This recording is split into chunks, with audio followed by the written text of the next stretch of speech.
Welcome back to the Let's Chop It Up podcast, man. You back once again. I appreciate you. You a real one. Don't forget to like, comment, share, subscribe, man. Today, y'all gonna get blessed, right? Because this brother right here, he came to spit some knowledge, drop some gems, and I hope that you catch and hold on to every single one of them. You know what I'm saying? But we also gonna get into his some of his testimony so we can see how he got to this point. You know what I'm saying? But with that being said, let's get into it.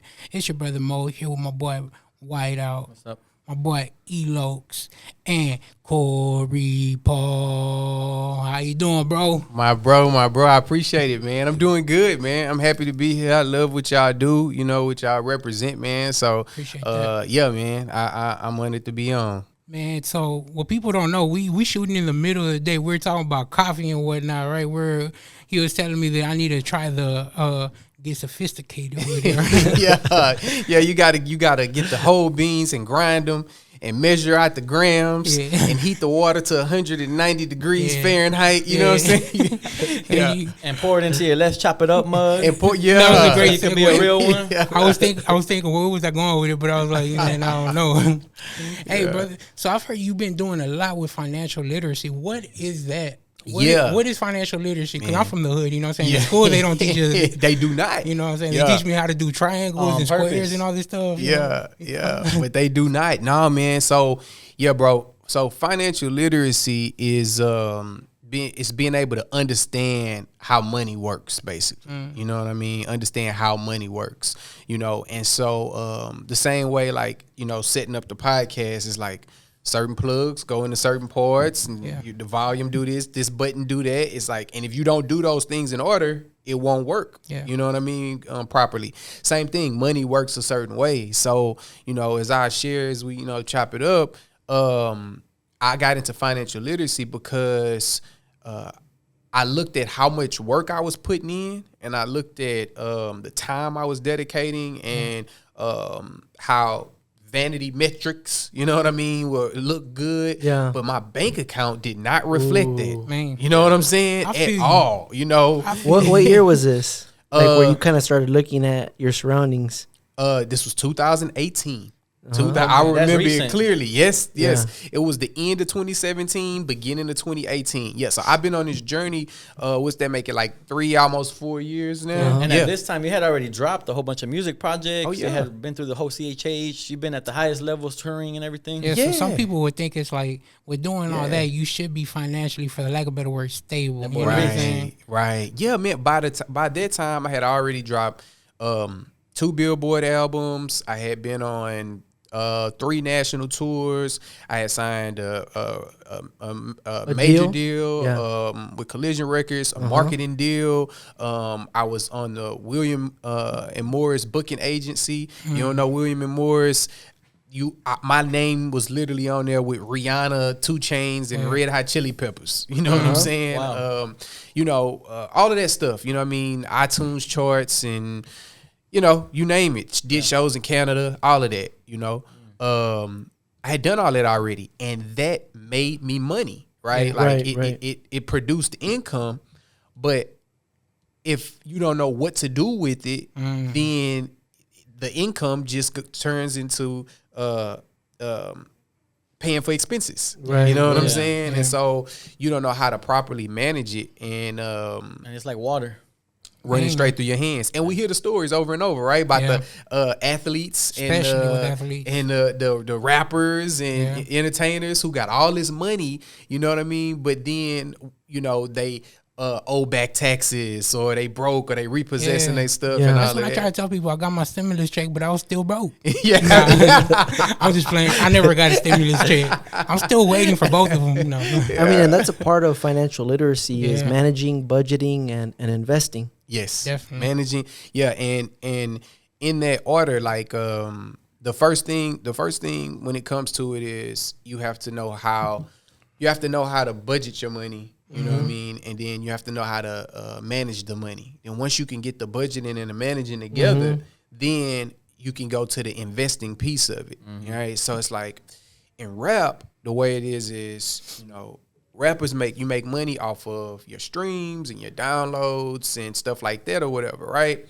But, you know, it to when it used to be like a physical CD or a digital download, you know, say they did it for $10, right? Yeah. Now it takes like 1,500 streams to make that same $10. Yeah. So right, so that I heard it was like 10,000 streams. to make so the crazy. when it comes to the actual like the numbers, it's actually a site. I can't remember the site or whatever. But it's a site you can go in and you'll see different platforms give different payouts. Yeah, right. Okay, you know what I'm saying? So Spotify, Apple, Tidal, Amazon Music, all of them are different. You need so many streams to make, you know, one amount on the other one. It's, you know, it's all like a numbers game with them. But yeah, you know, you got streams, you got shows and stuff like that, you know, but unless you have created some kind of business around it, when you stop working, then the money stops coming. Yeah. You know what I mean? Yeah. So like even with your streams, you'll stream, but if you're not actively promoting or got something popping, your streams going to downtrend. Yeah. You know what I mean? Unless you got something, you know, popping at that time. So, you know, a lot of that stuff is not, it's not really talked about on the front end, you know, of music because, you know, you more so want to celebrate, I got 1 million streams or, you know, I hit Billboard, I got all these people at my show, like, in the music, We you celebrated never, the wrong numbers. yeah, you don't want to celebrate the bad stuff. You know what I mean? Because you gotta present this certain persona. You know, but I'm that's in the debt. stuff. I got 1 million streams, but I'm in I debt. got paid $300 for the show, but it cost me like $100 to get up Boom, here. boom. My wife mad. Right. You don't talk about that. You know, Yeah. so you know, it wasn't really a space where that was like something that was really talked about a lot. So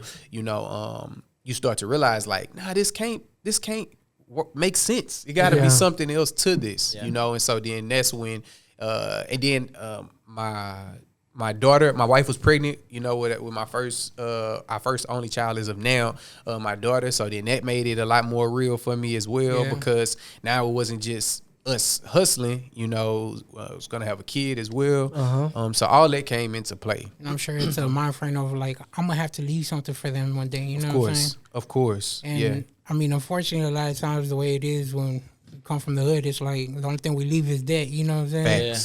Facts. You know what I'm So saying? take us back to that, Corey. You grew up in Houston. Yes, sir. You grew up in the hood. South Yes, sir. Park. Take us back to Yes, that, sir. man. Yeah. So I was born and raised South Park. You know what I'm saying? South Park. Shout out to South Park. You know what I'm saying? Yeah, for sure, forever. The time I was coming up, it was like a 30+% dropout rate. You know, in that area, 30 to 40%, depending on the exact year that they run the numbers. And so I came up quick, man. Came up rough. My mother, amazing woman, you know, superhero, you know, but my biological father was never really around. And then my dad who raised me, he was a good man, but in the 80s, he got hooked on crack, you know, so he turned into a fiend. It turned a man into a monster, you know what I'm saying? And so that changed the trajectory of our life real quick. You know? How old were you at this time? So when I started to understand what was going on, because my dad had started using when I was a baby. Okay, you know what I mean? Yeah, like mid to late 80s. You know what I'm saying? But I started to visibly understand it about 5. About 5, I would notice, like, you know what I mean? The verbal abuse started, and the yelling and kicking in doors at night and stealing stuff out of the house. You know, you walk in and the TV gone and all that kind of stuff or whatever. You know, I started, you know, that at 5 you start understanding like, hey, our TV not here no more. You know what I mean? Wow, my mom, you know, and all of that. So that elevated over time, you know, and that just got worse and worse over time. I saw you when you were in 5th Ward. You had mentioned, I don't know if, correct me if I'm wrong, but you had said that your mom actually shot your dad at one time. Yeah, man. Yeah, Wow. yeah. So it got that bad. It got that bad. Wow. Yeah, my old man, you know, his habit got worse and worse and worse, man. And so he would always come and kick in the door. You know, he would like, 2, 3 o'clock in the morning, he trying to get what he need. He'll come kick the door in. So, bro, my mom, she had an alarm system and all of that stuff, but she even had a 2x4 across the back door, like a trap house. Yeah. You know what I mean? Like you put it in the slots and put the 2x4, around the back. Coming in. With nobody coming in. You know what I'm saying? Yeah. So he was so anyway, he was trying to kick in the door or whatever. At this point, I'm probably about 8 years old, and she had already been through the ringer with him. You know what I mean? Yeah. He had already jumped on her. He had burnt her with an iron before, cut her with a knife, drug her down the hallway, all of that stuff. Yeah. So she was like, nah, she got a pistol. Yeah. And I remember being in the room with me and my younger brother and hearing it all. And my mom yelling, you don't come in here. You come in here, I'm going to shoot you. Don't come in here, And sure enough, you hear the door, he beating on the door, and you can hear when it kick and it start to rip that frame, like, it's coming, you know what I'm saying? And as he came in, you heard the bah, bah, bah. Wow. She shot him. And I got up and I remember walking through the hallway and going into the kitchen, and I tell this story where I get to the kitchen and I see him. My dad laying on the floor, he bleeding and yelling, and my mom kind of just, flailing around or what didn't happen. And I remember at that age, about 8, just looking and thinking just like, this is life. Sometimes you get shot. Man. Wow. Yeah. And I don't remember any like, oh my God, what is that? I was just like, okay. Were you already kind of like numb, kind of like callous? A product of the environment? Yeah, Like kind of angry at him? Yeah, oh yeah, definitely angry. Yeah, definitely angry at him. Yeah, because at that point, you're so, those are such formative years. Yeah, you're learning what's normal and what's not. Yeah. You're being taught like this, we do this and we don't do that, and you're like, oh, okay. Yeah. You know what I mean? So at that point, I'm like, okay, sometimes you have to pop somebody. You know what I mean? Like that's how I'm just thinking, and I'm more numb at that time. So yeah, man. So it got crazy. Growing up how I did. Was there God in the atmosphere? Was there was your mother seeking Christ or? Well, it's like the Bible Belt God. You know what I'm saying? You know what I mean? Like everybody, the South. Everybody gonna say they believe God, but no. But knowing what I know now as a blood bought believer, no. It was just the classic, surface. You from the South, everybody believe in God type. Yeah. Like honestly, hearing that story, it's like it could build you up to be, for lack of a better word, like a savage. Yeah, exactly. Exactly. Yeah, man. And so my dad lost his battle with drugs. He ended up committing suicide when I was about 9 years old. He committed suicide. Wow. So it left our house in ruins. It was repos on a car. Credit was trash. It was just rubble. You know what I'm saying? Yeah. The aftermath. My mom was going through depression and stuff like that. And so she had to start working a lot more. And so we spent a lot of time being raised at my grandma's house as well. And my grandma was in the middle of the hood. You know what I'm saying? Like shout out to grandma though. Yeah. They try. Exactly. Man. You know what I mean? Exactly. Love her to death. And so that trajectory, man, from from a kid, I was more so just I was really timid. You know what I mean? It made me more timid and closed in. But then I hit about 12 and I started turning up. Yeah, you know what I'm saying? I started turning up, and so my teenage years were that's when I discovered rap as well. I'm like 10 minutes from DJ Screwhouse, so. Coming up off my older cousins and stuff from that culture or whatever. When I turned a teenager, just like you said, I mean, it's just money, girls, partying, fame. You know what I'm saying? Pride. You know what I mean? I'm not gonna be no punk.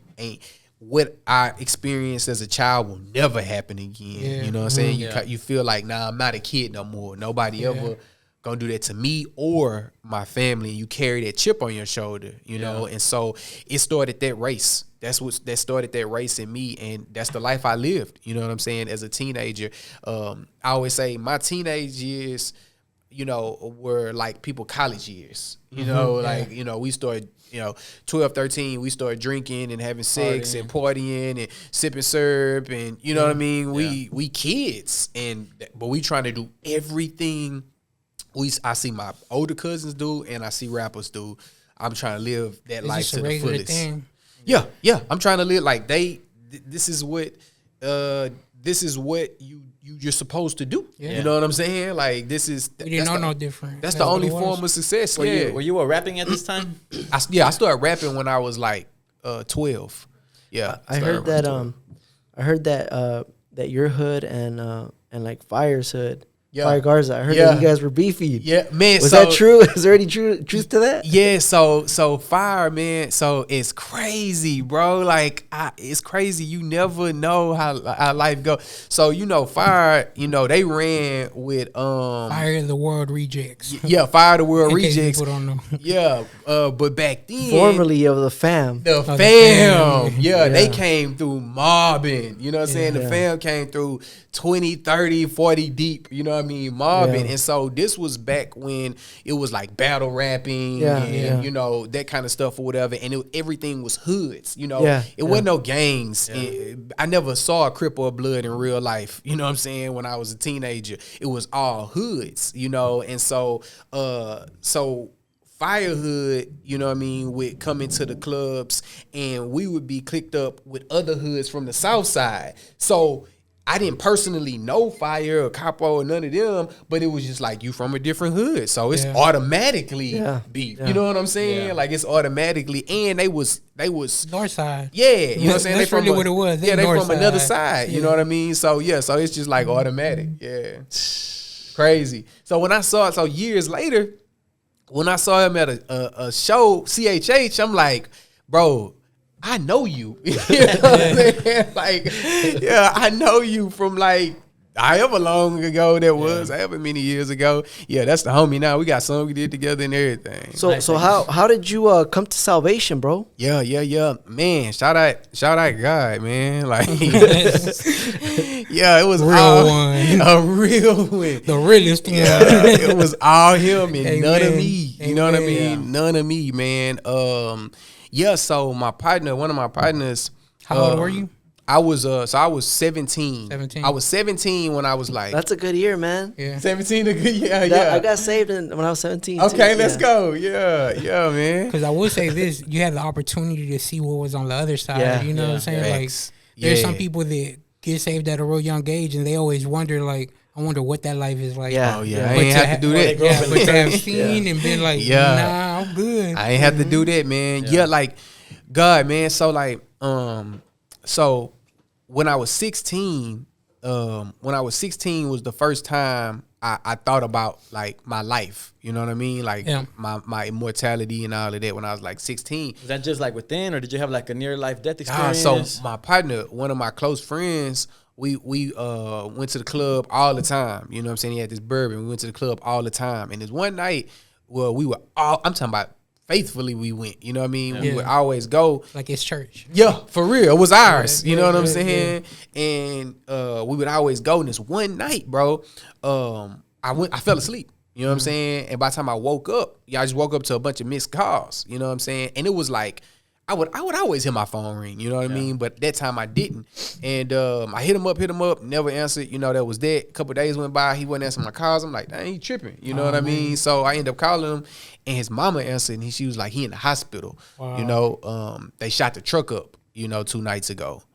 And so I remember seeing the pictures of the truck, and they shot it up from the passenger side. You know what I mean? And so the front passenger door was like wet up. That's where I would have been. Wow. You know what I mean? Dang. And that was my first time ever thinking about like, what would have happened if I died? Like, is there heaven? Yeah. Is there hell? Like, what? You know what I'm saying? Yeah. Yeah.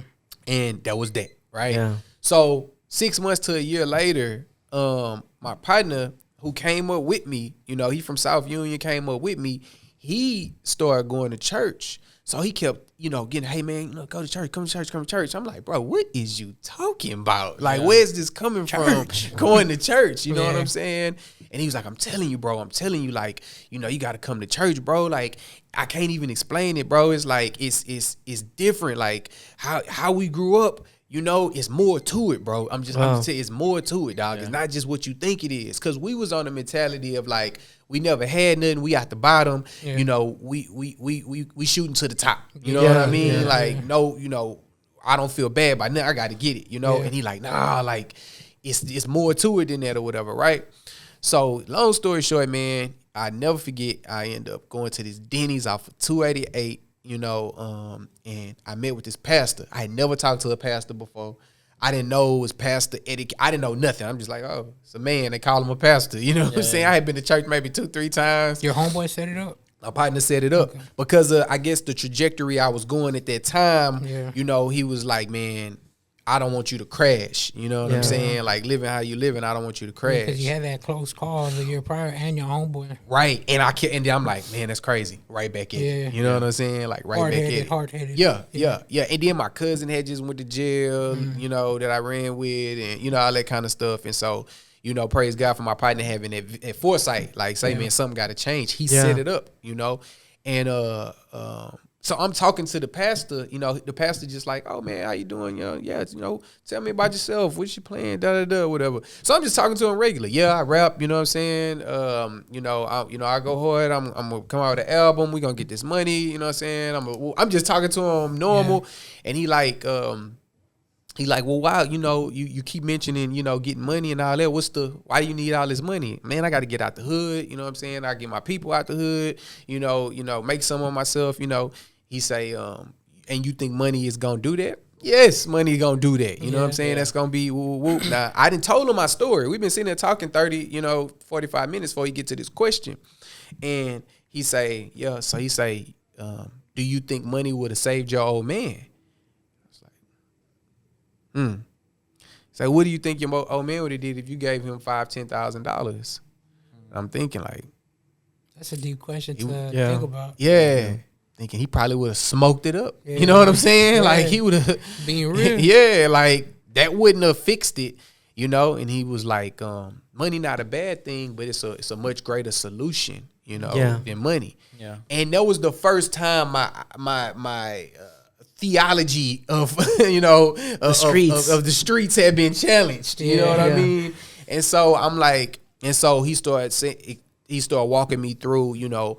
So you know this world is broken and we are falling and sin entered, and that's why you know we had the life. And he walked through, you know, basically you know the fall, you know, resurrection, being redeemed, and you know. Yeah. So he giving you the gospel. He giving me the gospel. You know what I'm saying? Had never heard it before, you know. And he said, yeah, man, I believe that the Lord allowed you to go through all that you've been through, so you can be a witness, you know. Amen. And every other young person going through what you're going through, you know, your testimony will save them. It'll be greater than any dollar amount, you know. Amen. And I was so intrigued, bro. Yeah. You know what I'm saying? Like I never heard Tell this me before. more. Yeah. You know, I was never heard. So I'm like, all right, you know what I mean? And that was like the start of me like leaning into like, let me see what this Jesus is about. Yeah. You know. Yeah. So you started going to church after that, or? Yeah. So, so I'm like, all right. So I started going to church, but then God really did his thing. It's always a girl. You know what I'm saying? Yeah. It's always a girl. So like every great movie has a girl. You know what I'm saying? Yeah. So like shortly, I'm talking about a couple months after this, bro.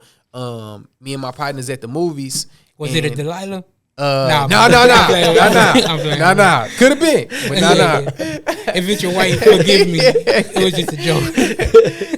Like we at the movies, and like I say, I'm just leaning in. You know what I'm saying? I ain't saved like that yet. You know what I mean? So, it's just a bunch of girls. You know what I'm saying? It's just a bunch of girls. We try to talk to the girls or whatever, and the girl I end up talking to, she's a Christian. You know what I'm saying? And so at that point in time, you know, I didn't, like I said, I'm a couple months into this. I'm just like, oh yeah, I know about that now. Like, my partner told me I went to church a couple times, you know, but she really a Christian. You know, she's saved, she for real. So bro, at the same time. It's like you walk up with new shoes and you thought you had the coolest ones and somebody else rocking. It's like, bro, these ain't even out Yeah, yet. it's like, I'm gonna take these off. I'm gonna quit. Hers not even out yet. You know what I'm saying? Who you know? Exactly. You feel me? So, bro, it right off of that conversation, and okay, boom, going to church with my partner. Now I'm talking to this girl, and I'm like, man, I never met a girl like this before. So I'm trying to learn her, understand her. You know, she nice, but she mean at the same time. You know, so I'm trying to modesty. You know, I'm trying to get to know her, and she really about her Bible and Christianity. So, bro, that's what's up. I'm literally we gotta get off the phone or whatever. I need to go read the Bible or whatever. I read it with you. You know what I'm saying? I'm running, mama, we got a Bible around here somewhere. Yeah. You know what I'm saying? Like dusting off the Bible, going through scripture just to spend time with her. You know, we had a Bible lab back then. Yeah, no, sir. All you had was the Nokia with Snake on it. You know what I'm saying? You know, I'm dusting off the King James. You know what I'm saying? And bro, God used this like trifecta. You know what I mean? Yeah. From these different angles to just work on me to I gave it up. You know what I mean? Like I gave it up. I'm like, I'm rocking with you. I'm following Jesus. And whatever that looked like, I don't know, but I'm with it. Yeah. That's crazy. So after that, how soon after that did you get involved with did you know that Christian hip hop existed, and how'd you get involved with all of that? Yeah, because a lot of times we hear people say, I didn't even know there was CHH. I did not know it existed. I thought I was the first one doing it. Bro, yeah. Exactly. That's exactly what it was, bro. I was rapping. So it was a few years. It was probably like 3 years after that I actually got involved with CHH.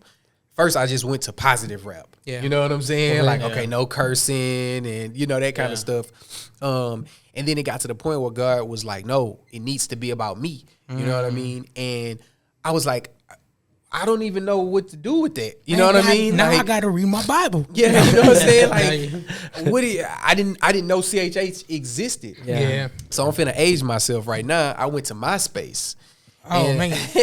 So what was this, like 2008, 2007? 18, 19, how old This were was you? 2007 probably. Yeah, probably like 2007. Yeah, something like that, bro. It's kind of like when Lecrae was popping off. Oh, well, that was with Real Talk. Or Real Talk, that was Real Talk. This was Real Talk. This wasn't even, I don't even know if this was Rebel yet. This was Real Talk. No, MySpace was Real Talk. Yeah, this was Real Talk Lecrae. Yeah, this was Real Talk Lecrae.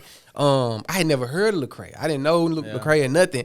I went to the search area. They had it's a music area, and I typed like God rap or something like that, Bible rap or something like that. I typed in there, and people started popping up. You know what I'm saying?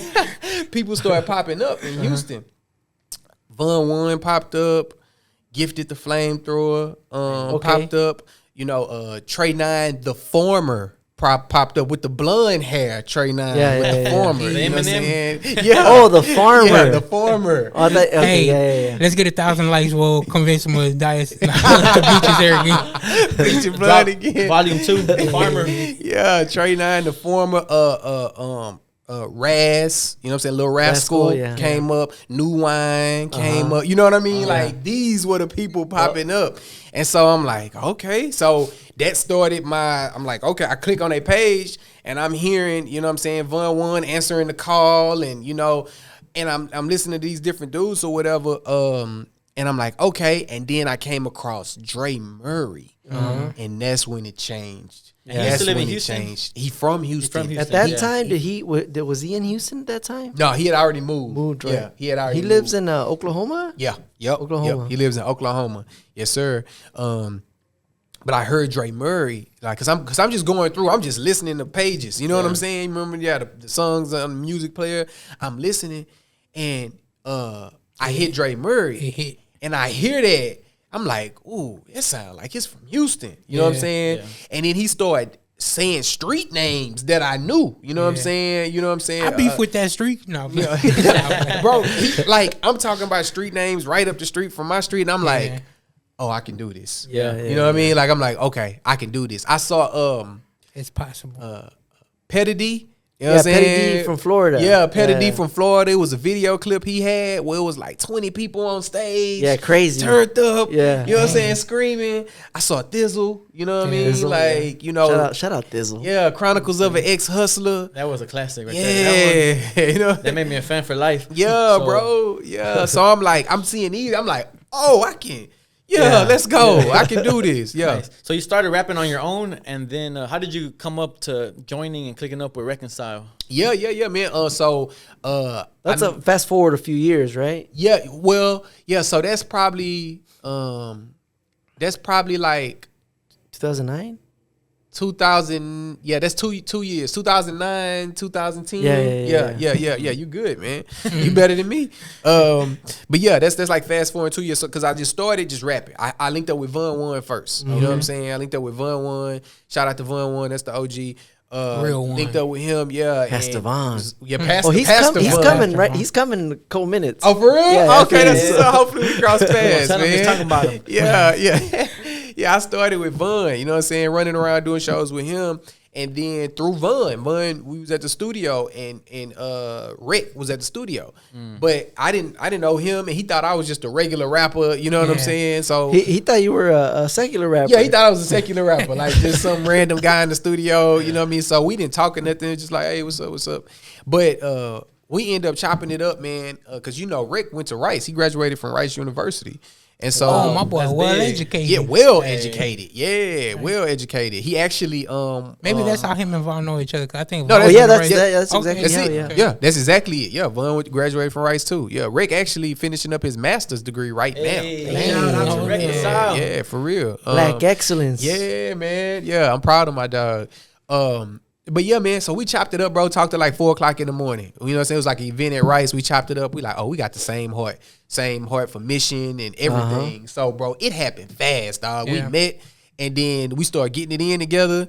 And then like a month later, we was like, let's start a record label. You know what I'm saying? We started Frontline. Wow. Yeah, we started Frontline. That's our God, because we've been partners since then. So, man, a song that's just crazy, man. It just kind of like blew me away was You Riding. Man. How did that come about, bro? That was crazy. Like just from the beginning, the intro. Da, da, da, da, da, da. Man, Bro. crazy. Bro, that is crazy. That song was hands down one of our first songs that like what people, you know, like, who are these guys? You know what I'm saying? Like, who are these guys? Rick got the beat. And I remember he came to the studio. We used little makeshift studios we was working out of back then.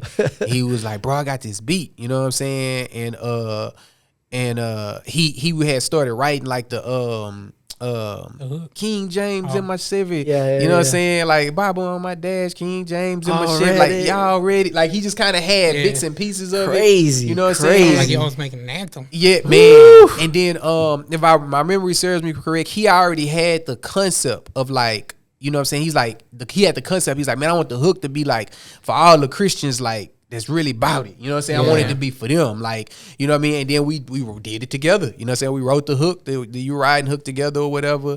Wrote our verses, you know what I'm saying? And when we did it, we had no idea it was going, because as an artist, you do stuff and you think it's dope. Yeah. But that don't mean the people, you never know what people gonna gravitate toward. That wasn't the first time we did a song we thought was dope. You know what I'm sent saying? it to OB and OB be like, change your name. I just thought about it because I seen a meme a little while ago. Hey, that's like, true, though. all your friends tell you you don't need to be critiqued, and then you send it in and you be like trash. No, but that wasn't the case for this one. Yeah. No, not this one. Yeah, no, not this one. They So love did you this guys? one. So did you guys knew you guys had one? We knew it was good. Yeah. we knew it was good. We knew it was good enough to shoot a video for. You know what I'm saying? We was like, Man, we that South by Southwest performance was just explosive. first time we ever had a literal encore. Man, you know what I'm saying? Like that was the Did first. you guys time. run it back twice or no? Yes. DJ Wado. Shout out DJ Hold up. Wado. Shout out DJ Wado. The crowd literally wouldn't stop. Like they wouldn't stop yelling, bring it back. Like if you look at it's a video somewhere living on YouTube, somewhere probably where we perform the song. You know what I'm saying? And after we perform the song, you know what I'm saying? They like going, they like, yeah. And it's a point where we look at each other like, what do we do? Yeah. You know what I'm saying? Like we don't know what to do. You know what I'm saying? Because it's time slots. Everybody got their time slots. So where they supposed to go next or whatever. And the crowd was so crazy. I guess DJ Wado being a true DJ. He was DJ DJ Wado was DJing. Yeah. That's a moment. Yeah, bro. DJ Wado was DJing. So I guess him being a true DJ, he just like, nah. And then you gotta keep it going. Hey, we gotta post that clip, man. Yeah, it's on YouTube somewhere. Crazy. You know, one thing I'm a little not disappointed, but I'm like, man, that song's not on Spotify, bro. Yeah, it's not, man. It's not. Why, bro? So you that was back in what 2011, right? Yeah. Like 2011. Back then. So, bro, back then, with that song, if I'm not mistaken, like the way that you bought the beats from the producers came with certain stipulations. Right. You know what I'm saying?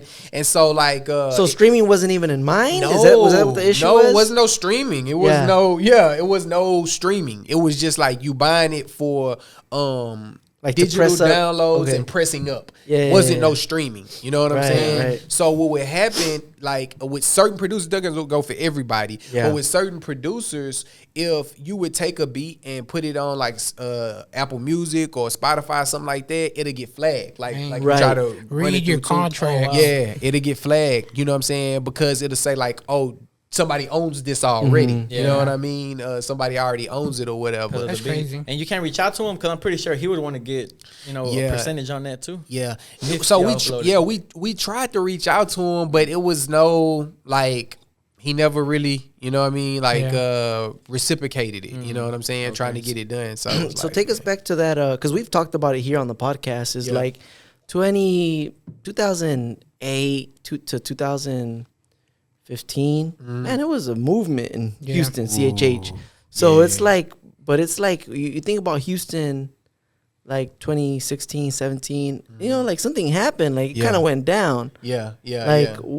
Can you touch on that a little bit? Like, I can't. Yeah, man, I can. We've talked extensively about this with the homies, and so let me try to organize this thought so I don't ramble because I could talk about this for another episode. So I think that it starts outside of CHH, right? I think it starts outside of CHH. You have to look at the music industry, and the music industry runs in cycles. You know what I'm saying? In what's popular, what's popping, what's hot, and what's not. You know what I'm saying? And so sometimes it may be songs with melody and melodic tunes. Sometimes it may lean more towards lyricists. Sometimes it may lean more towards, sing rap, like a Drake type thing. It's like certain times, right? So, in my opinion, I think that's just a part of music and genres, you know what I'm saying, of how things, go with backpack rap and all that kind of stuff. So specifically with CHH, this is what I think. I believe that it's a few things. One, the foundation of movements through music, it started with like people who really believe this. You know what I'm saying? They really embody it and believe it. At that time, CHH, the ministry came before the music. Like if you wasn't doing ministry, nobody cared about your music. Like it meant nothing. The ministry came before that. So then what happened is as CHH started to get hotter and the artists start to get, quote unquote bigger, it shifts. Now it's not so tied to the ministry. It can be about the music. And since it's already hot, it looks like that's okay. Yeah. Right? It's not until the cycle like that happens in our music industry starts to happen where it shifts from this being the white hot thing that you realize that the movement, the ministry, the people, for it's like formatively life-changing things happening, that's been neglected. Yeah. And now it's just been really based on the music. Yeah. So it's not the people that's able to support it, you know what I'm saying? Yeah. Like they like it started out with, right? So like that's earlier crazy. You said that God told you like to go from just positive rap to rap about him. Yeah. Now in CHH, not just in Houston, but kind of like nationwide, you've seen it where there's been a transition, how you said, from ministry to it more being about music and industry, concerts. Music. Definitely. So you're saying that's a double-edged sword that's deadly. Yes. It looks like it's successful because, you know, you got artists that are popping, but there's really no foundation for it. Yeah, so it's causing the local scenes to die down. Exactly. And that kind of makes sense with like why Brian Trejo has such a big following. There you go. Because he gets bigger numbers than all the artists Rapzilla promote. Most of them, you go. know? Yeah. But he has that ministry first, which builds that local people. Yeah. You know what I'm saying? The people the life-changing moments that you got, like, I guess the better way to say, you create real fans that move the movement. Exactly. You know? There you go. That's exactly what you real fans that move the movement. Because this guy may have all of these streams, but it's no weight to it. So the people that streaming him, they don't believe in him. You know what I mean? Yeah. But with Brian, his followers, his fans, his family, however he calls them, they gonna tell 100 people about him. You know what I'm saying? Yeah. Like, because they want you to really know about it. It's not just a trend. Yeah. You know, this guy who's hot today, he's just a placeholder for a music listener. You know what I'm saying? He's just a placeholder. It's gonna be somebody else tomorrow and the next day. And the It next day sounds after good that. today. It sounds good today. Yeah. Right? And But so sound doctrine sounds good forever. exactly, right? Hey. So like when, you know, CHH is a subgenre, and it's still a baby. You know what I'm saying, right? So you look at it how it grows, right? And so you go back to, you know, the old school kind of T-Bone and Gospel Gangsters and Grape Tree, and right, like this is like those beginning things, right? Then you shift into the cross movement era, right? And so Lecrae comes from the cross movement era, and then from that you get the Reach era, right? So that's only 3. You know, like generations. Kind of generations of CHH. It's very young, right? Yeah.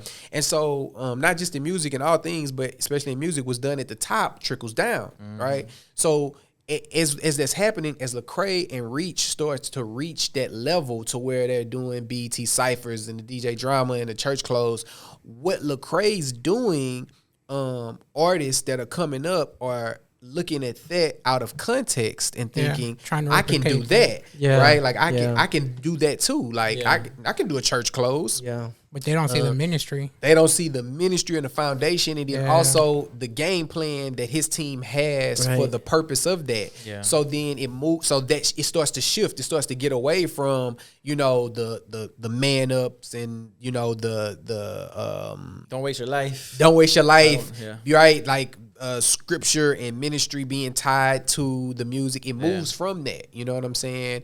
And we got a chance to sit with John Wells of Cross Movement and all that kind of stuff, and they talked through, you know, in the beginning they weren't accepted in church, and so they had to know Bible in order to even be accepted. Yeah. So that's why it sounded like it. It sounded like it did. The first verse had to be straight scripture. It had right. Like they were trying to prove something. You know what I'm saying? They needed that acceptance. They needed that acceptance. You know what I'm saying? Right. So you get that transition to, you know, where we are now, where it's, you know, it can just be about the music.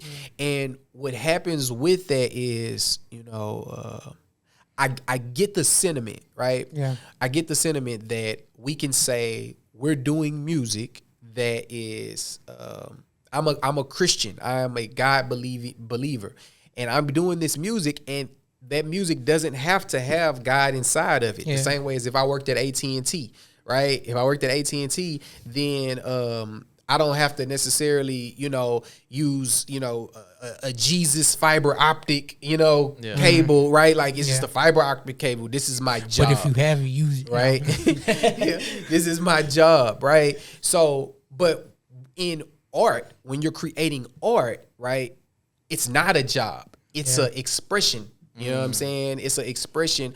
True art is an expression of something that's going on inside of you, right? And so if I am a believer and I'm creating art, and in some way, shape, fashion, or form, it doesn't point to biblical principles or biblical truths, not necessarily just a gospel given within 3 minutes. You know, it may be about marriage. It may be about raising kids. It may be about growing up in the struggle. It may be about different categories, but ultimately, a a believer should be better by it, and a non-believer should see some type of light in Christ. That's deep. And when it doesn't happen in music, then you get kind of that trail dip. off, that dip. So in 2015, Reconcile, he had a joint venture with Street Symphony. Yep. Right, and then you signed with Collision. Yep.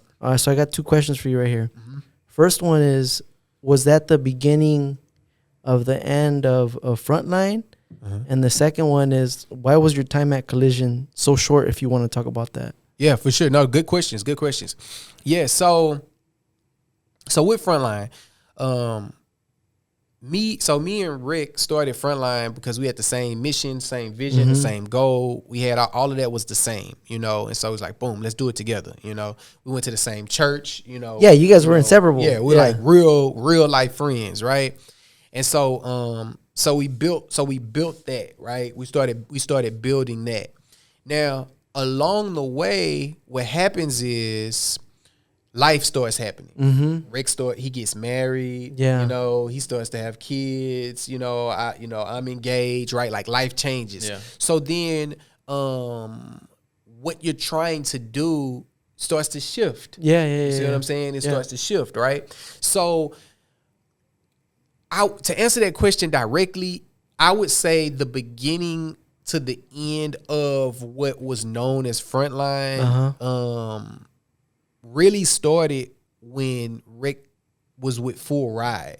That was like a year, like right before that. You know what I'm saying? That would really be the beginning of the end, because And that's Thizzle's label. that's Thizzle's label. Yeah. Okay. And the dope thing about it is, you know, me and Rick, that's why we still friends today, because we always keep it G. I can disagree with what you're doing, and we cool. So there's no beef between you and... Oh, God, no. No, that's my dog. Yeah. My boy trying to stir the fire. Yeah, no, that's my dog. Like, Who threw the first swing? No. Yeah, no. It was one of those things where basically Rick was like, man, I have these opportunities to do these things. You know what I'm saying? Yeah. And I think I should do these things, right? And I was like, yeah, I'm not saying you shouldn't, but I believe that Frontline should always be in the midst of. Kind of like you see, you see artists get signed to other labels, but they still have their label. Like, I was like, I think it should be more like that. But then the people on the other side of the table, they have to also see that type of vision, and that may bring some type of friction.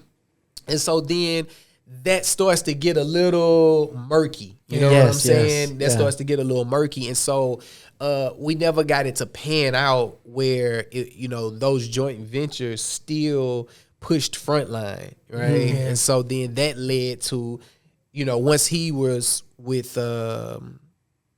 Street Them, then my opportunity with Collision came, right? So, and you were there for less than a year? Yeah, so man, like, bro, at the end of the day, like, God gonna do whatever he want to do. You know what I'm saying? So it's like, I say that because I've learned in music, in business, and in life, you could do everything right. I'm not saying I always do everything right, but I'm saying you could do everything right and it still don't go how it's supposed to, because it just wasn't meant to be, right? Yeah. So like, I don't mind talking about Collision at all. So my shut down though, right? Just so people know. Correct. Collision Records, as we knew it, is no longer. And so, long story short, my time at Dre, Alex, and Swoop were already at Collision. I knew Dre and Alex already before I signed. Yeah. We went on tour together. We was homies. So through that, I met AT, the head of Collision, and we was vibing. And it was like, okay, boom, let's come in as, the next member. We Live as Kings, you know what I'm saying? Corey Paul on Collision, like, let's do it, right? I bet, let's get it. So at that point, it was like great trajectory. You know what I'm saying? It was like great trajectory. And ultimately, what I believe is that We Live as Kings was such a big name that the the management and the booking and the, you know, people that were, you know, tied to us, they wanted We Live as Kings. You know what I'm saying? Only. That was the main thing that was wanted. like a collaboration of four artists, people, right? Yeah, that started before me. You know what I'm Yeah. saying? But it continued with me. They wanted We Live as Kings. Yeah. Okay. Well, what's tough is, see, a lot of times, because all this Instagram cap, you know, people be thinking, oh, you rap and you get money and you got diamonds and you da-da-da. A true independent artist, he is successful if he can pursue his career and tour and put out music and do all this stuff and not lose money. Making money is not the beginning of a successful indie career. You know what I'm saying? And even though we signed to a label, it's an independent label, right? So like you just putting in reps. So I say that to say, they want We Live as Kings, but Dre got 3 kids. Swoop got 4 or 5 kids. You know what I'm saying? We all live in different states. You know what I'm saying? And so they may present us, you know, the booking agency may present us with a 20-city tour. But by the end of it, we break even. So it's like, yeah, maybe me and Alex at the time, because we didn't have kids, maybe, right? For example, we like, okay, we'll do it. Yeah. Dre he can't just be gone for 6 months. You know what I'm saying? Like, that's crazy, you know? So, like, I'm just giving that as an example. You know what I mean? Not saying it was nobody's fault, but, like, they wanted that package. And so it was a process of trying to deliver that package. And then in the meantime, you know, we're shooting shots individually. And so if the people we're tied to are not pressing the buttons, right, then it may look successful for us, but not to the powers that be in order to go, okay, press another button, right? So I dropped my Today, Tomorrow, Forever album, and it hit Billboard, but maybe it didn't hit Billboard what they thought it should, right? And so by the time that happens, they may be on to something else. Like, what happened? It did? Okay, we'll come back to that. Let me go check out these other 10 things I need to check out. You know what I'm saying? And so, like, you know, you have people, when you get signed, you partner with these other companies, and maybe the people that were there when you signed, they're not there anymore 6 months down the line. Like, we were with Empire, you know, for distribution and stuff like that or whatever. But 6 months down the line, the people who were like, I love you, they went on to another label. So now you got this new guy who's like, who are these guys? Oh, they Christians? Oh, okay, that's what's up. Let me see. You know what I mean? So you kind of get shelved in a way? Yeah. Ultimately, to broad stroke it, you know what I mean? It's like, you know, you take your shot, and like you say, you can get shelved, you can get whatever, and then, you know, that happens. So time goes by, and you kind of find yourself at a position where it's like, we put all this work, time, and money in. And right now, we just need to do it again. It's not necessarily like we've yielded profit from it. You know what I'm saying? We need to do it all over again. But at that time where that do it all over again need to come in, Collision as a label was kind of at a point where, you know, they were going in a different direction. You know what I'm saying? Did that have to do with like Alex Faith? Because wasn't he kind of heading Collision? He had a change too in his life. Alex kind of went in a different direction, right? Yeah. Did that have anything to do with it? Yeah. So I wouldn't say that Alex like he had something to do with Collision. You know what I'm saying? Disbanding and nothing like that. I wouldn't say that at all. I would say that it was time to re-up. It was time to say, you know, all of this stuff that we've done, like AT, the head of the label, right? Like God knows how much work he put into travel and time and away from his family and money and resources and phone calls and whatever, right? And then Swoop doing all the production and da-da-da-da-da. And then me, I was a firefighter at the time, saying, okay, I'm going to get more vacation time. I'm going to get more off time. I'm going to fly here to go do this. As a collective, us being able to keep doing everything all over again, it was too difficult to happen. Yeah. So I'm sorry. Go ahead. No. So it's like, so at that time, if somebody would have been like, oh, here's 100,000, y'all keep going. Yeah, everybody probably would have been like, keep the party going. You know what I'm saying? But I can speak from my perspective. all of those guys, like I don't have bad words to say about any of them. You know what I'm saying? All those guys, amazing. You know what I'm saying? Amazing men. Learned a lot from them. Grew a lot. You know what I'm saying? Nothing but love. Stayed at Alex's house. Dre Murray is like my big brother. You know what I'm saying? Me, Swoop is the homie. Produced stuff for me. Showed me stuff. AT gave me a shot. All of that. It was just a season. I just think that's what happened. Yeah, it's just a season.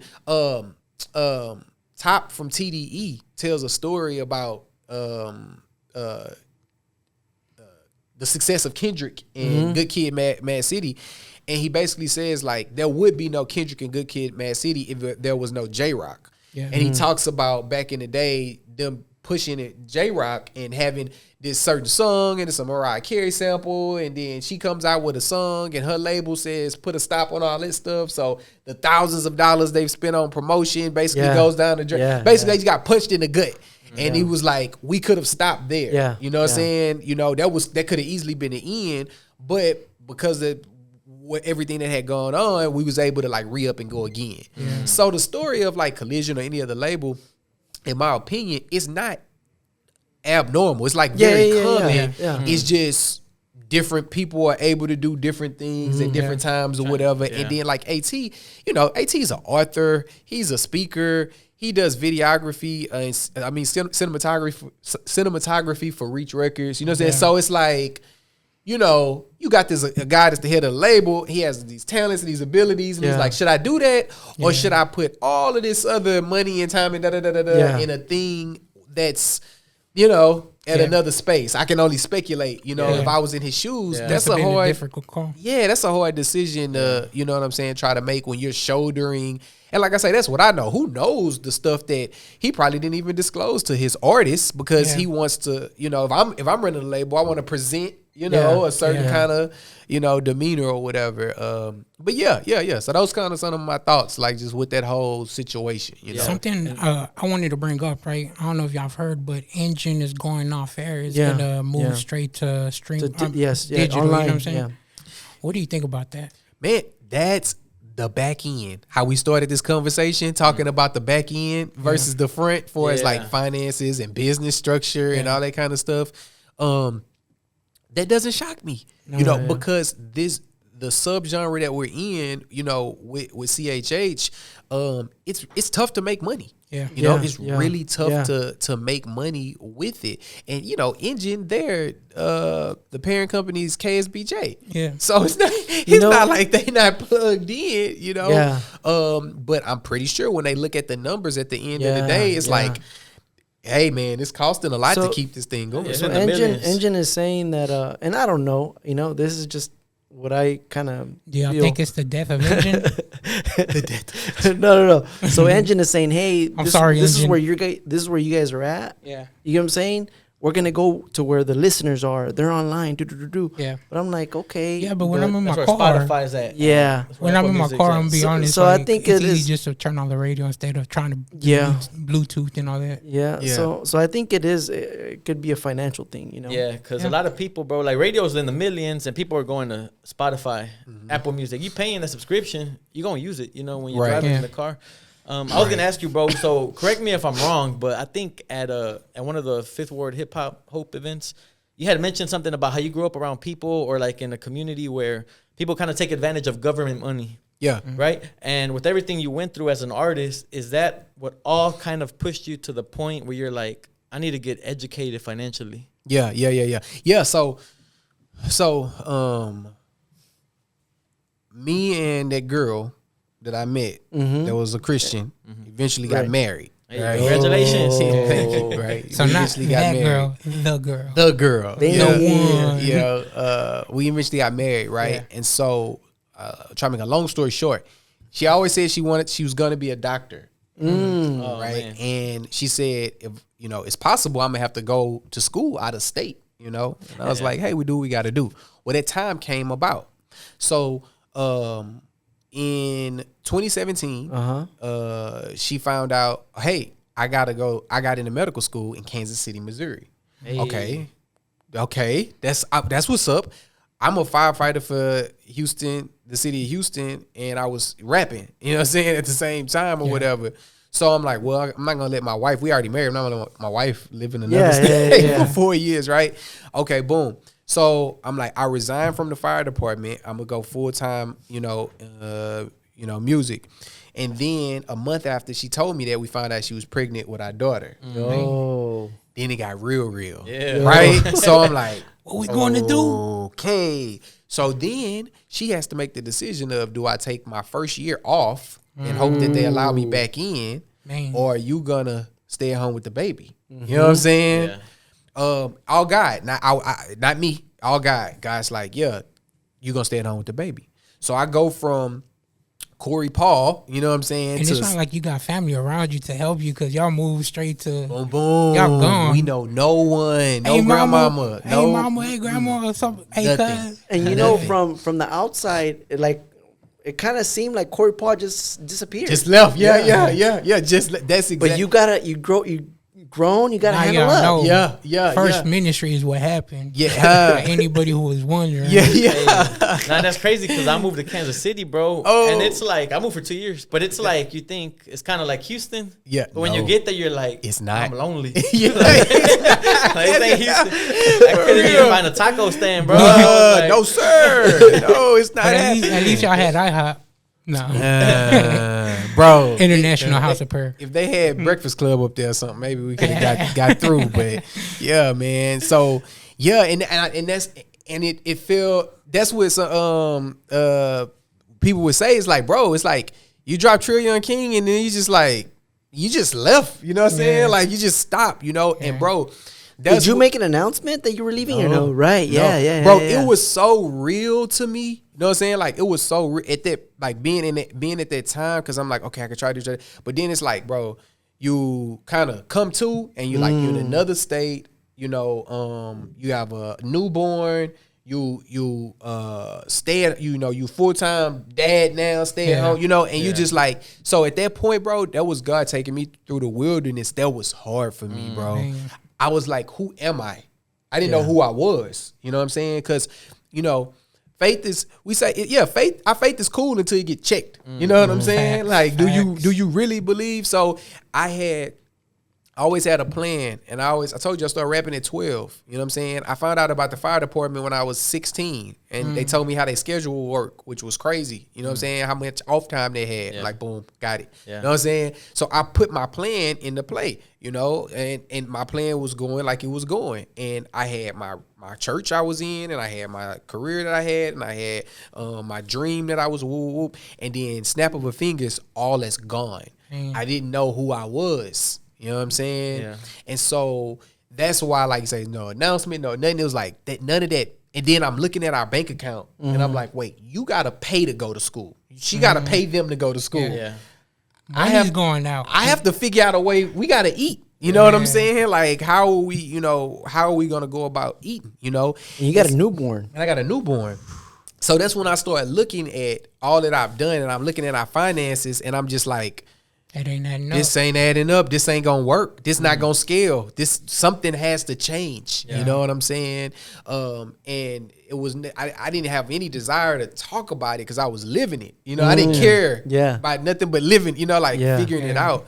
And so that's what birthed that question. How did that how did that happen? That's what birthed that. Is I'm like, it has to be a better way to provide for my family while doing the things that I love. Like that, the time and energy I put into that, it should have reciprocated more than this, because that was an investment that I made. Right, you know what I'm saying? Yeah.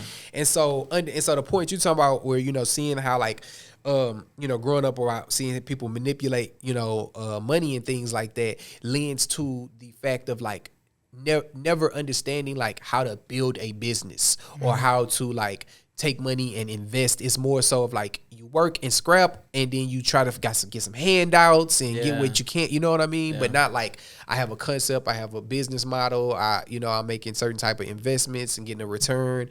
That wasn't a thing. So my partner, who I do the Literacy Kings podcast with now, Jay. What's his name? His name is Jay. I saw him on a video. This dude was the judge. It chop it up. Yeah, it chop it up. I was like, yo, that's the co-host. Yeah, that's my dog. We go back, bro. Yeah, we go back, Jay dog. with the NBA. Jay with the NBA. He really got one. Did you guys both have like so fast forward from that story? Yeah.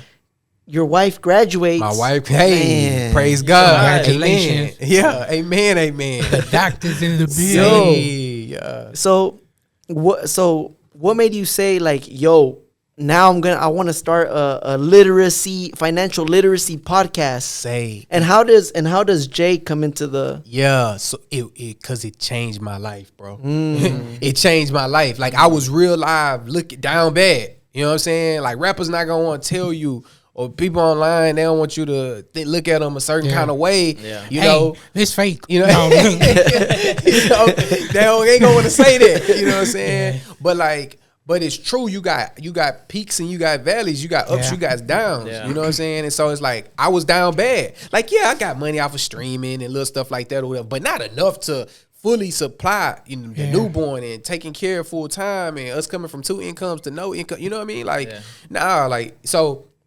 So it's down bad, and Jay always knew about money. You know what I'm saying? Like Jay knew about money, cause Jay used to trap. You know what I'm saying? Yeah. Like when we was coming up, man, Jay, can't even tell. Yeah, now no more. Yeah, he all cleaned and polished up now. Hey. So Jay used to trap, and Jay was on some. Jay from Third Ward, he was on some kingpin stuff. He like, I'm gonna be the biggest dope dealer in Houston, in Texas. Like, I'm gonna be the Texas plug. That's how he thinking, you know what I'm saying, coming up.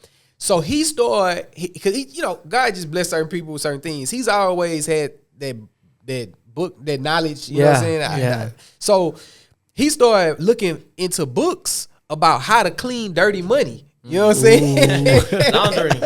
Yeah. He started looking into books and stuff.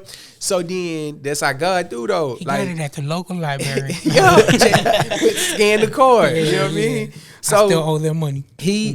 So like through that process though, it was a combination of he ended up going to the military and had a come to Jesus moment when they like stormed this base he was on, you know what I'm saying? Wow. And you know, he saw Jesus, you know what I mean? And he was like, man, I gotta out of this. Yeah, I serve you. We need to have Jay on one day, man. That would be dope. Yeah, that would be dope. That's man. crazy. Yeah, he had that, and then reading the books, and he realized I don't gotta sell dope. You know what I'm saying? Like he started realizing the business plays that was being set up in the books, and he like, oh, hold on. So anyway, Jay knew about money. Yeah. So Jay invested 10 bands. He was my first investor. He invested 10 bands for me to do my Grace Love Mercy album. You know what I'm saying? I came to him, whoop, whoop, whoop. He like, all right, boom. He got the bread, right?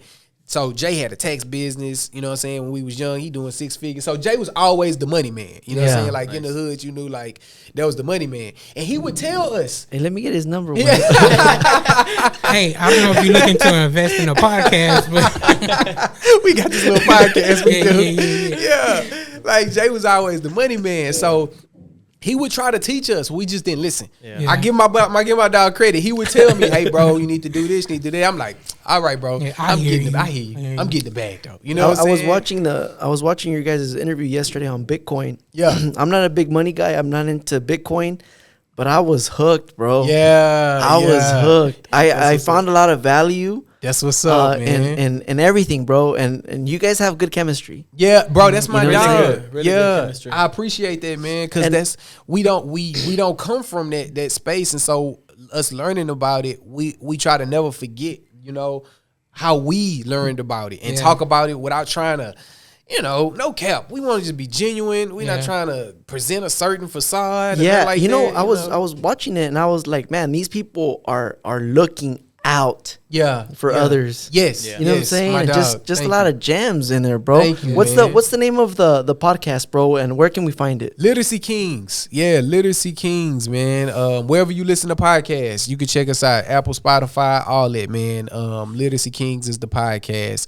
We break down books and financial resources specifically for people of color who have been marginalized. You know, so that's our mission statement, you know. And do y'all break it down to a point where person like me, do y'all breaking down in layman's terms? Say, you man, know what I'm saying? I'm talking about we break it down. Yeah, yeah. Like we Alright. break it down like a sweet back in the day. That's you know what I'm talking saying? about. Like it's we because a break lot it of down. times you'll start watching stuff and you're like, I'm about to get something. I'm about to receive something. Yeah. And then you watch it and you're 30 minutes in, it's like, bro, I don't think I understood what he was That's talking why about. we started. Okay, to how Jay came into play, right? When I'm like, okay, I literally started back in the day, Googling. Like I said, I had my financial awakening. I started Googling like, how to make more money. What is money? How do you invest your money? Like I started Googling that type of stuff just to try to understand it. I didn't know what I was reading. You know what I'm saying? It's just like what you saying, bro. Like I don't know what this is. It's giving me equations. I was like, what? Exactly. I called Jay. Say, bro, remember you used to try to tell me all that stuff? All right, start over. I'm listening now. You know what I'm saying? Yeah.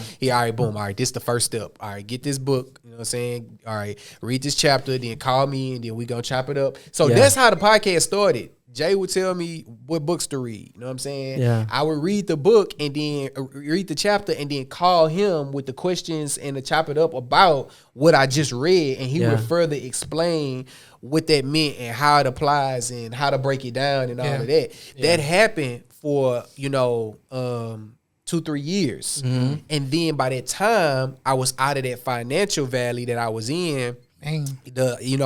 I was able to increase my income, decrease expenses, pay down debt. I was back. I wasn't as ashy no more. You know what I'm saying? So now that I had actually applied the tactics and saw like, oh, this really works. I'm like, oh, we got to tell the whole hood. Yeah. Or we have to tell everybody. And so And we appreciate y'all. Y'all real ones for that, man. Yeah, that's and the love. podcast, how you said, is basically like if you look at it on Spotify, it's in seasons. Yeah. And then you kind of go through a book in each season, like Rich Dad Poor Dad. Yes, Because sir. you guys break down Babylonian books one. too. Yeah. And then you add your own life experience to make it kind of relatable. Because Exactly. Make it people applicable. read Rich Dad Poor Dad and they're still like, what's an asset to me? You know what I'm saying? Exactly. And bro, so in that, because it's all about contextualizing it.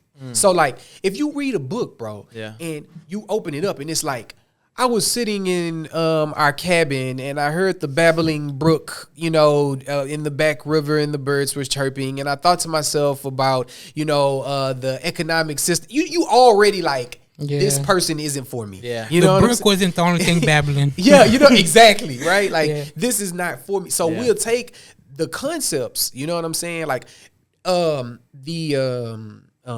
Richest Man in Babylon. Yeah. That's written, and when you read it, it's written in like Shakespearean, it sounds like it was written. I tried to read it online. I was It's tough, right? boring. But inside of that book, it's a story where the guy's like, say, man, we working every day, but we broke. You know what I mean? And so then one of their partners that they knew from back in the day come through. He in like a golden chariot, like he in a candy red slab, elbows. Hey, you know what I'm saying? yeah. He come through, he just chunk him the deuce. Like, I see you. He keep it pushing. Yeah. And one of the dudes like say, man, we know him. We can get close enough to, rob that boy. You know what I'm saying? We got to rob him. Yeah. And then the other dude like, yeah, we could. Why this story sound familiar? Now, Yeah.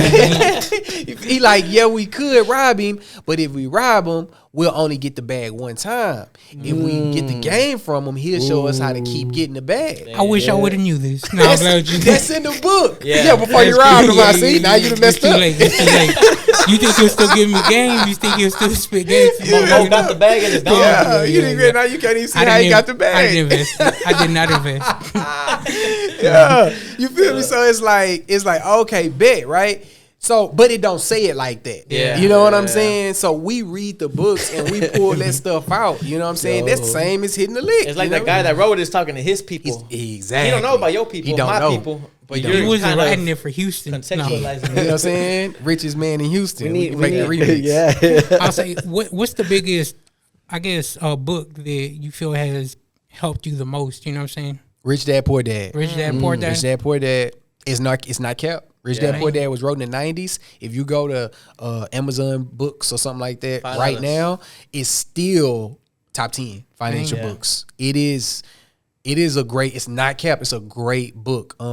It basically teaches the ABCs of what money is, and how you manage and invest it. But it does it in a way that's very simple, and he's explaining it all broken down into lessons. And in essence, he's just saying that the goal is to acquire assets and have assets pay for your liabilities, you know, and that just means get stuff that put money into your pocket and have that stuff pay for the things that take money out of your pocket. But we don't usually do that. Yeah. We usually go by liabilities first, you know what I'm saying? And then it's taking money out of our pocket. We don't got no money to buy the actual asset. So Jay tell a story all the time where he had saved up money, grinded, hustled, and he was finna buy him a new car, finna buy him a Buick, like buy a Buick, like, you know, drop like some bands on it, and he was reading Rich Dad Poor Dad at the same time, and he was like, oh, so instead of buying a Buick, he started his first tax business. He bought a Cobra Ball. He invested to get a Cobra Ball franchise, and rode the bus. So he had his own business, and he rode the bus because he spent his car money and trapped it out in the tax office and got enough to buy a car. You know what I'm saying? And keep the business. And keep the business. Yeah. He still got the business today. It takes a lot of discipline. A lot of discipline, you know what I mean? But he didn't even think about that until, you know, he read about it. Yeah. You feel me? So it's like, and it's the same thing that, you know, we apply now. So Corey, where can they find you at? Man, first Literacy Kings is that's everything right there. Check out the Literacy Kings podcast. You can go literacykings.com, go to socials, wherever you listen to podcasts, Literacy Kings. And then all my social and everything is Corey Paul Music. You know what I'm saying? Corey Paul Music. You can check me out. And if you could say one last thing to people listening, what would you tell them? Man, understand how money work. You know, understand how money work, because it's gonna help whatever you're doing. I don't care what you're doing. If you got a 9-to-5, if you're a creative, if you're whatever, that's something that changed my life personally. So in this season of my life, that's definitely the banner that I'm waving is, you know, never being slave to the lender. Understand how it works. So, you know, you don't have to, you know, work for it. It can actually work for you. Man. Yeah. Well, with that being said, Corey Paul, we appreciate you for coming through, man. You've been a real one, bro. My brothers. Guys, don't forget to like, comment, subscribe. This has been the podcast. You know what I'm saying? The Let's Chop It Up podcast. Y'all stay blessed. Deuces. Let's chop it up.